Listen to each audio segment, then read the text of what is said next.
I would like a warm welcome to you. I'm delighted that this conference is taking place in India, and that in spite of the pandemic and economic crisis, so many of you are here in person. In this period, please allow me to say a few words about my first visit to India, which took place nearly 43 years ago in August and September of 1980. As students, my traveling companions and I had a small budget but plenty of time, and therefore we took the train from Mumbai to Kolkata. The ride lasted 36 hours and left me with very special initial impressions of the vastness and diversity of the country. After Kolkata, we visited Darjeeling and its famous tea estates before proceeding to Varanasi, the holy city on the Ganges. There it was hot and humid and the river was heavily polluted. But nevertheless, in this most spiritual of cities, enchanted me. After Varanasi, we moved to Khajuraho, Delhi, Agra, Jaipur, Udaipur and Panaji in Goa. And in the process, I acquired a wealth of memories regarding the multifarious nature of the Indian subcontinent. Nonetheless, despite this initial journey and various others that have followed, I still have the feeling that I know very little about India. However, of one thing I am absolutely certain, and that is that my fascination for this country remains as strong as ever. Therefore, my next private trip in a few months' time will take me to new destinations and familiar places such as Varanasi. There, I look forward to reliving the singular ambience of this sacred city. Furthermore, I look forward to seeing the progress made with regard to river rejuvenation, which began in 2014 as part of the Namami Ganga project, and not only includes sewage and industrial effluent treatment, but also water recycling and reuse and resource recovery, e.g. in Chachmao, Kanpur, upstream to Varanasi. However, happy Pongal to all of you, and happy Sankranti, which is celebrated all over the country during this period. It's basically a harvest festival, and again, my compliments and good wishes for prosperity and good health to all of you. Good morning, dignitaries on the dais and off the dais, delegates, ladies and gentlemen, representatives from the media, welcome you all to this FICCI IWA conference.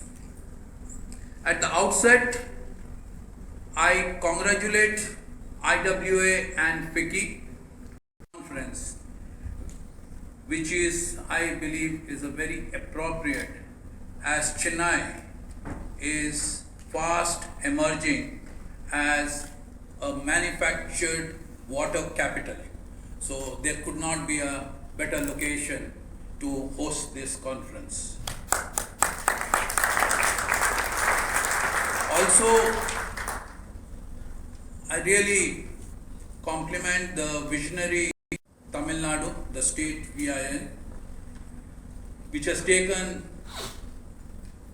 a lot of initiatives as a foresight what is required by the state, especially by the city, in providing viable, reliable, affordable and sustainable alternate source of water.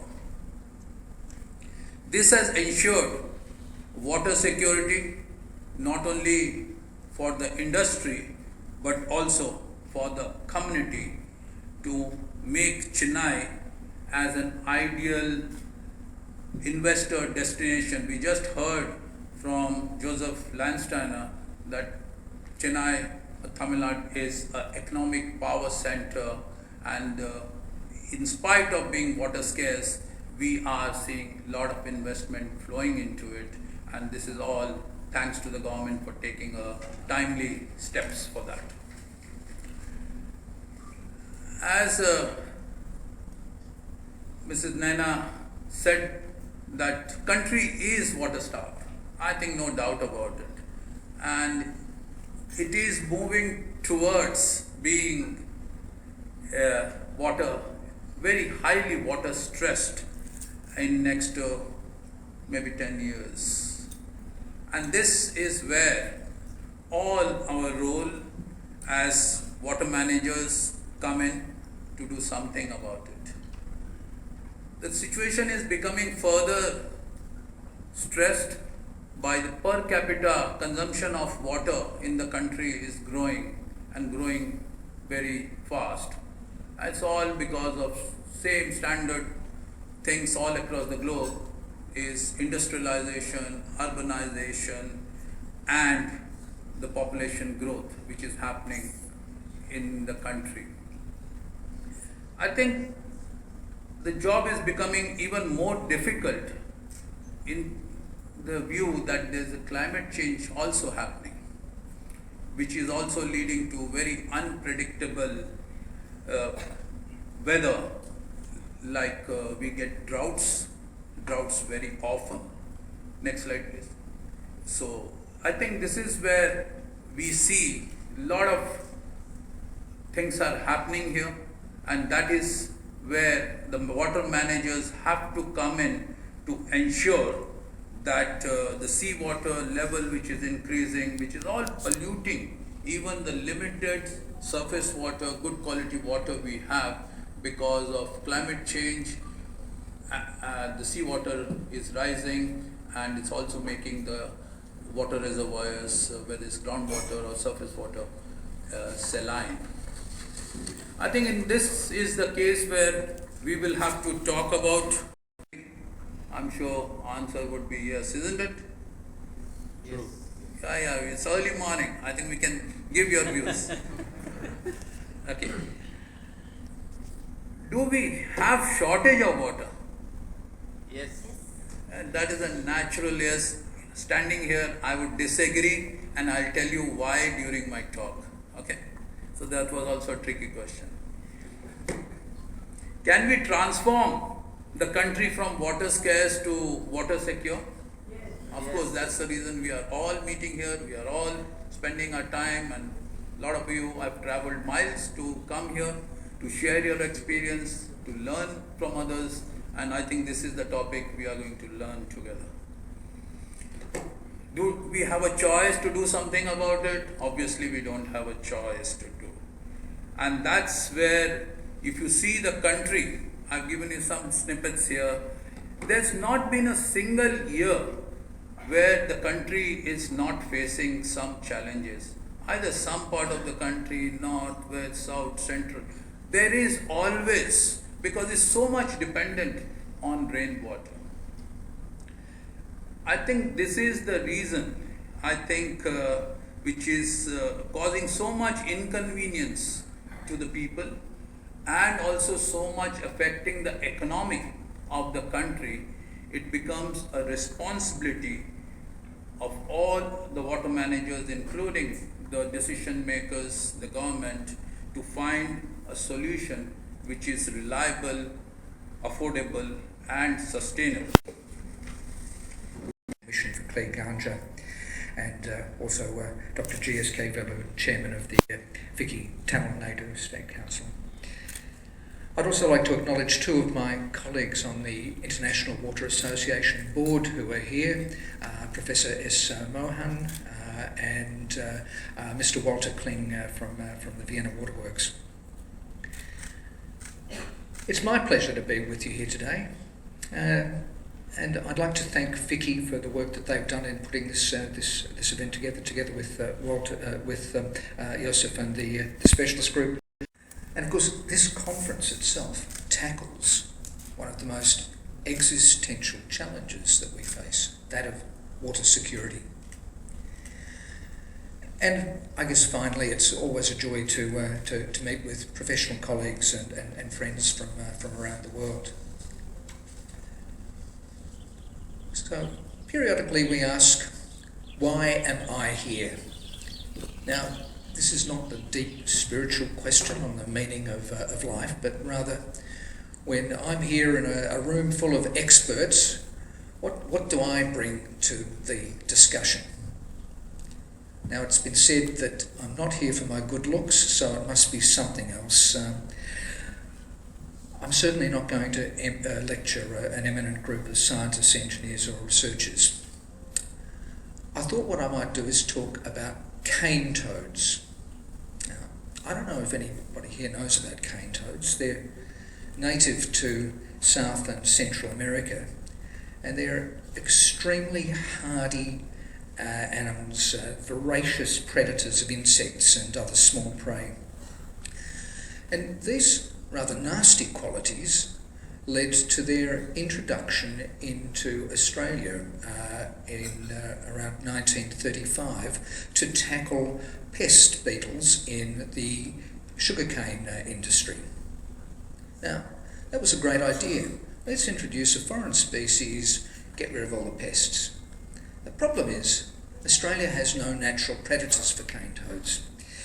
There are no diseases that can control cane toad numbers. And cane toads are so effective that they're capable of poisoning those native animals that try to eat them. Consequently, cane toad numbers have exploded and they are spreading across the whole of the north of Australia, causing massive damage. A great idea, poorly deployed, with unintended consequences. Now, it would be foolish to say that sewering our cities is analogous to the cane toad problem. But there have been unintended consequences with sewering our cities. That's because of what we know is that very linear approach that we have traditionally had to sewering, whereby we take water, we use it once, and then we deal with it like it's a problem. The name says it all. We call it wastewater. Once used, wasted. Fortunately, you, the people in this room, know better than that, and you've been working on this for decades. You're tackling this madness and, as a result, delivering outstanding results in providing additional climate-independent sources of water, effective in reducing pollution and cutting costs and energy use, and consequently reducing carbon emissions. We're moving from the linear economy to the circular economy, that wonderful, virtuous cycle. It all makes wonderful sense, doesn't it? Circular economy. Why then is water reuse not more commonplace? In 2004, almost 20 years ago, my fellow countryman, Professor Stuart Kahn, who is with us today, wrote, together with a couple of his colleagues, a piece on impediments to municipal water recycling in Australia. Dr.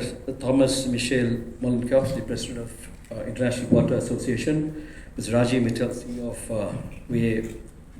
WABA, Dr. Joseph Landsteiner, Chair, IWA Reuse Specialist Group, and Madam Naina Kedwai, Chairperson of FICCI Water Mission and past President of FICCI, and Dr. Will, and all the participants. Good morning to all of you. And as was mentioned, this is a very festive day for India because all over the country we have festival. To the foreigners, probably it may sound strange, but India, we have lots of festivals every month. And this is one of the festivals which is celebrated throughout the country with a lot of fervor, primarily dedicated to farmers and hence, I would say, to the water. I was in Denmark in September to attend the IWA meeting, the high-level summit partnership for smart livable cities. Denmark, very interesting conference on involving water and city. Now, if you get into the water field, you will see how much aspects of water is there. I always say water and the water management is it's like the blind man and the elephant.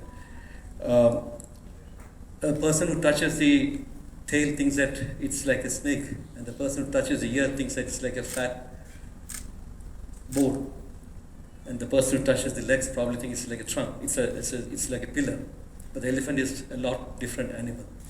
That exactly is the case in water because there is water associated with drinking water. There's water associated with agriculture use. There's water associated with reuse, industrial use, and the person who is handling that generally tends to work in silos, and that's why probably we fail to see the elephant as a whole, as a one animal. And that's exactly what's the problem which we face in India. India, as Mr. Ravi was telling, is a water scarce country, but I would have a lot of optimism that yes, we have recognized and realized the importance of water, and we have sort of found out the main problem, how to solve it also. Because we get sufficient rainfall, though there is a temporal spatial variation. But the biggest problem, two biggest problems which we have identified in India is one is, it's easy to say, water management. Because we have sufficient quantity of water, but we probably do not manage the water properly. So first and most important is demand and supply side management.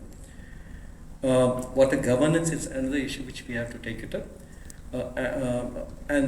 If we can probably handle these two issues, probably most of the water issues in the country can be solved and very easily said than done. That's why I would say that the Prime Minister Modi has really made a lot of difference in the water sector.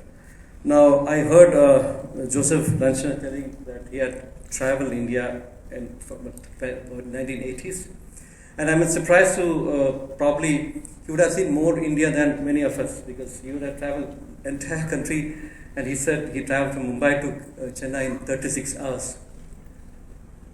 But now, without the pun intended, it is a modified India here. Things have changed a lot in the last 40 years. Yesterday, I was in Varanasi, day before yesterday, launching a river cruise in River Ganga Villa. Unimaginable probably 5 years back.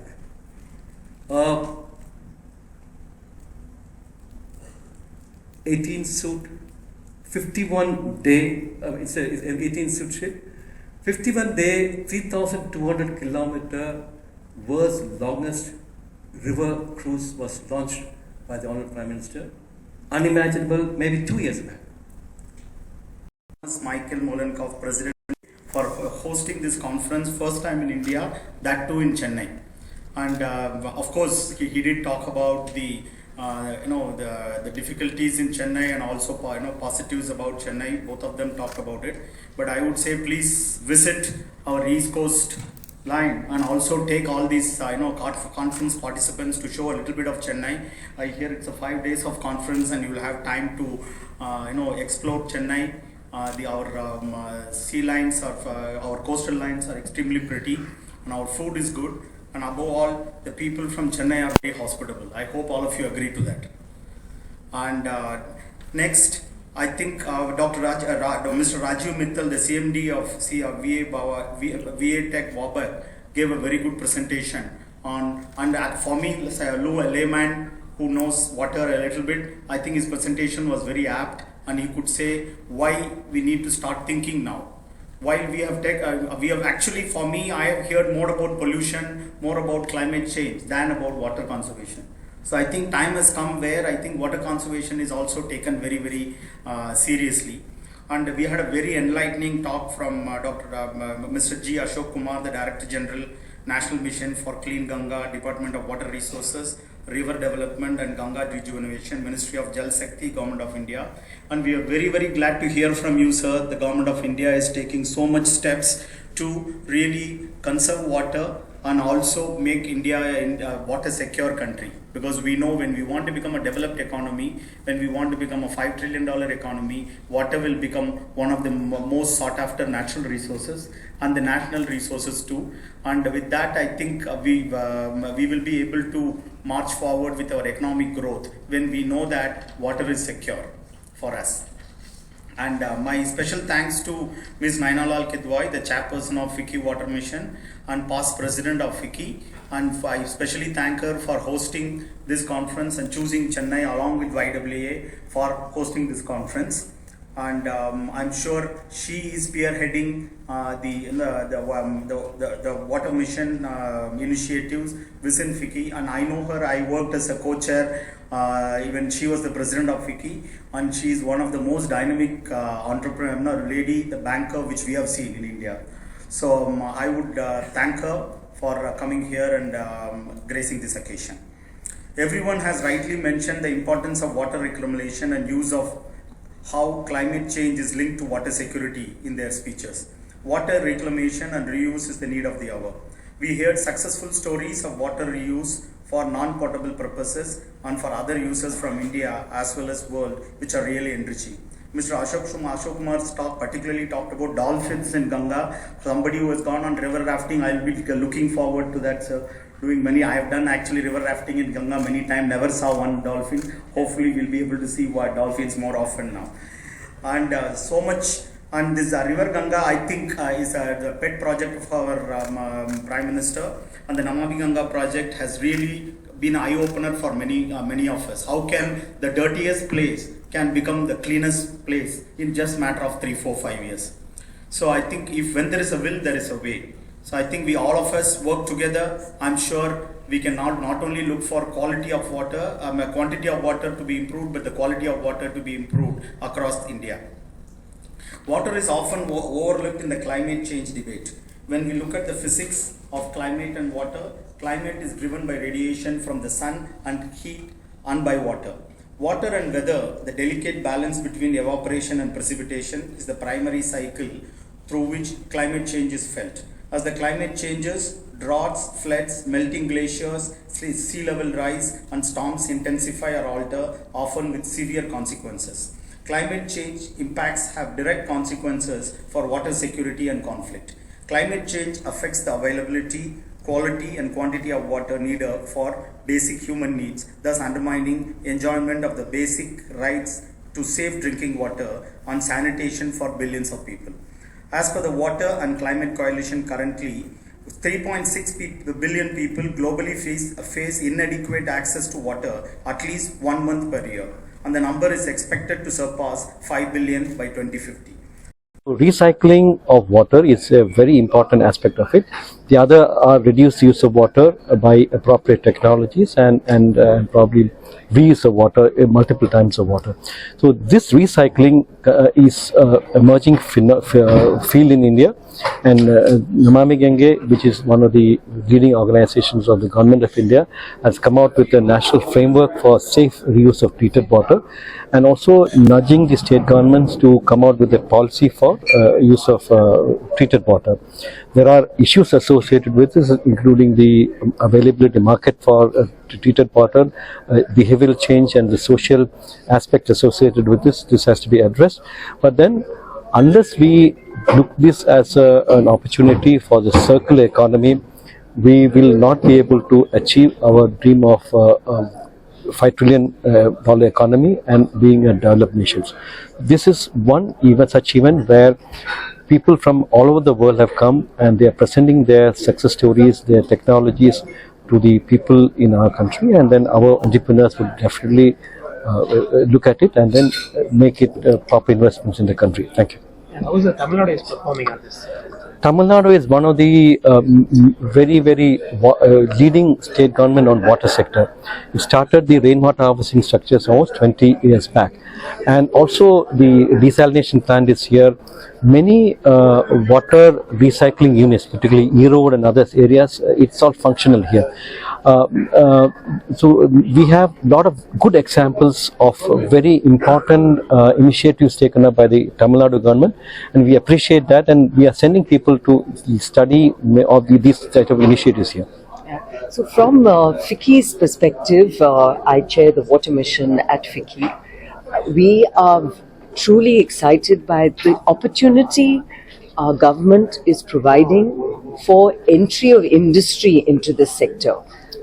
You will have heard today the huge initiatives that are happening in terms of the funding that is coming forward and the sovereign guarantees that the programs that our Director General of Namami Ganga, Mr. Asok Kumar, talked about, where the sovereign guarantee encourages industry to come in and de-risks this. So I'm hoping that we will see Tamil Nadu industry and national industry level companies come in to invest in what we need to do in terms of treating water, wastewater, to be really a wealth provider for the future. We can use this water, we should pay for this water, and indeed as citizens we should ensure that the water we are using is recycled and reused every day. So we all have a role.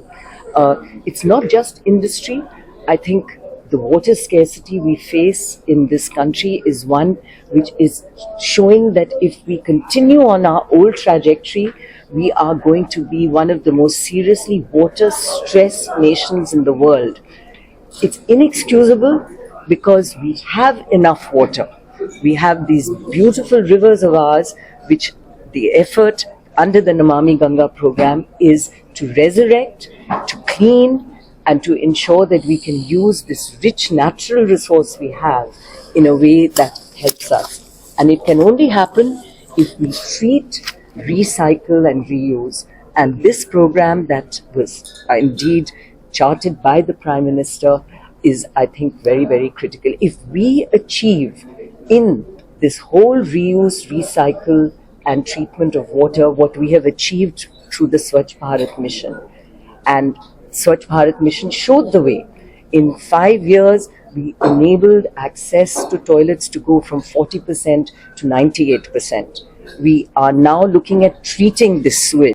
On that journey, 50% or thereabouts is under treating, and a commitment to treat right up to that 100% is there. We need absolutely the same passion, the same attention in this whole area of water reuse.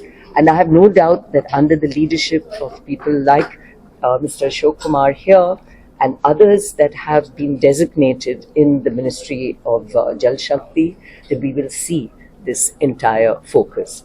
And industry is a very important partner and will commit to be part of this journey. And indeed, under the Lighthouse Initiative at the Ministry of Jal Sakthi, we have the first 75 Gram Panchayats linked with industry that have been announced as partnerships to ensure Swachh Bharat's agenda of a clean India and provision of water and treating of water in these districts has happened through this partnership of industry.